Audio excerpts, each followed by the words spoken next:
இன்னைக்கு நான் சொன்னதெல்லாம் இதை கவர்னர் அவர்கள் வெளியிட்டிருக்கிற அறிக்கையில் உண்மைதானே? இன்றைக்கு மேதகு ஆளுநர் உரையை அவரே சொல்றாரு, சட்டப்பேரவை தலைவர் சொல்றாரு, அமைச்சரவை தயாரிக்கப்பட்ட அந்த உரையை தான் ஆளுநர் வாசிக்கிறாங்க. அதுல என்னென்ன தவறு இருக்கு சுட்டி காட்ட வேணும்ல.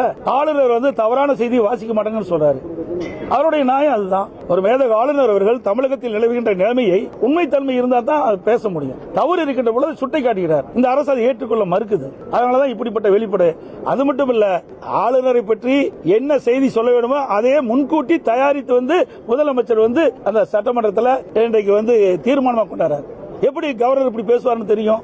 ஆக திட்டமிட்டு இந்த அரசாங்கம் கவர்னர் மீது ஒரு தவறான எண்ணத்தை உருவாக்க வேண்டும் என்ற அடிப்படையில் தான் இன்றைக்கு முதலமைச்சர் அவர்கள் ஒரு அறிக்கையை தயார் பண்ணி தீர்மானமாக கொண்டு சட்டமன்றத்தில் வாசிச்சிருக்காரு. இன்னொன்னு, மேதகு ஆளுநர் உரையில வேற எந்த கருத்து சொல்ல முடியாது. அதுக்கு யாருக்கும் அது இது கிடையாது. பாரம்பரியமாக நீங்க பார்க்கின்ற பொழுது மரபு அப்படித்தான். மேதகு ஆளுநர் உரையில ஆளுநர் உரை மட்டும்தான் இடம்பெற வேண்டும். ஆனா முதலமைச்சர் தன்னுடைய கருத்துக்களை இதுல பதிவு செய்யறார். இது எந்த விதத்தில் நியாயம்? மரபை மீறிய செயல்.